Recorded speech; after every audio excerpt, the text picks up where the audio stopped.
Hey everyone, how are you all? I hope you all are good.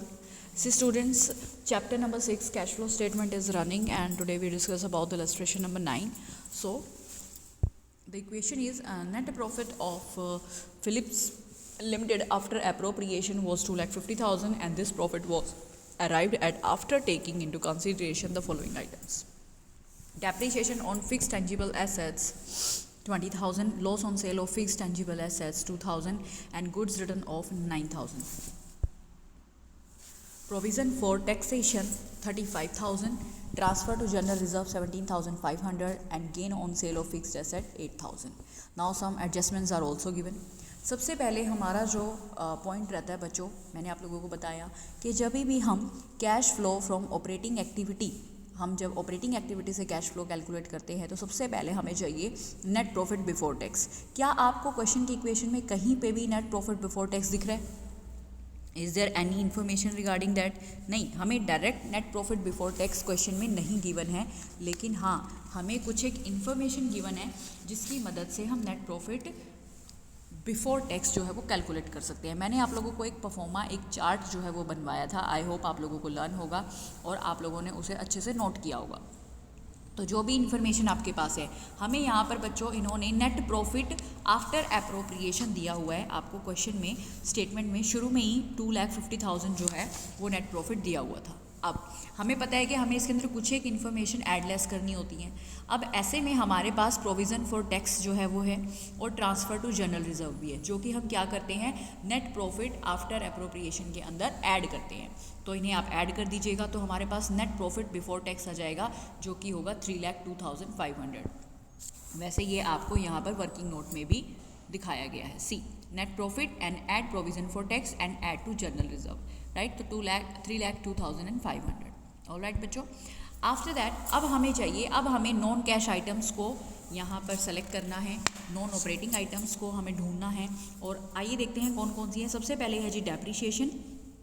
तो depreciation on fix tangible assets हमें given है तो हम इसे कर देंगे add. Loss on sale of fixed asset again add. Goodwill return of add. Provision for taxation, provision for taxation क्या है? अब देखिए प्रोविज़न फॉर टैक्सेशन हमने जब हम प्रोविज़न फॉर टैक्सेशन का हमने क्या किया, हमें 35,000 प्रोविज़न फॉर टैक्सेशन दिया था जो कि हमें नेट प्रॉफिट कैलकुलेट करने में हेल्प कर रहा था. तो ये तो हम ऑलरेडी कंसीडर कर चुके हैं. ट्रांसफ़र टू जनरल रिजर्व भी हो गया. अब हमें इन्फॉर्मेशन गिवन है G gain on sale of fixed tangible assets. तो गेन को हम क्या कर देंगे लेस, क्योंकि रिवर्स है लॉस का. ठीक है, हाँ जी. तो अब हमारे पास एडिशनल इन्फॉर्मेशन जो है, अब यहाँ पर जितना इन्फॉर्मेशन था ये सारी नॉन कैश और नॉन ऑपरेटिंग एक्टिविटीज़ थी जिनको हमने कंसीडर किया. अब हम बात करेंगे जो वर्किंग कैपिटल में चेंजेस आए हैं. सो एडिशनल इन्फॉर्मेशन आपके पास है ट्रेड रिसीवेबल. हाँ जी, 2018-2019. अब 2018 में जो हमारे ट्रेड रिसीवेबल थे वो थे हमारे 50,000 एंड 2019 में 62. तो ये इंक्रीज़ हो रहा है, तो ये इंक्रीज़ इन करंट एसेट है. नेक्स्ट है जी, अब हम सबसे पहले एसेट्स को देखते हैं. इन्वेंट्री भी हमारे क्या हो रही है, इन्वेंट्री हमारी जो है वो डिक्रीज़ हो रही है, तो ये डिक्रीज़ इन करंट एसेट है. That's it. तो 2 आइटम्स जो हैं यहाँ पर एसेट से रिलेट करती हैं.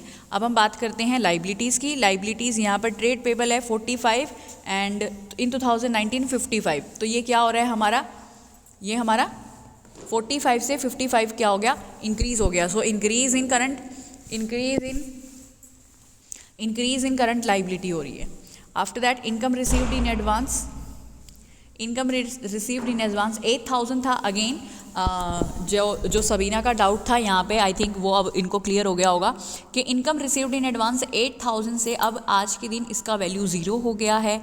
तो आप इनकम रिसीव्ड इन एडवांस के लिए क्या करेंगे, इनकम रिसीव्ड इन एडवांस को हम लेस कर देंगे क्योंकि ये डिक्रीज़ हो रही है ना, डिक्रीज़ इन करंट लाइबिलिटीज़ हो रही है.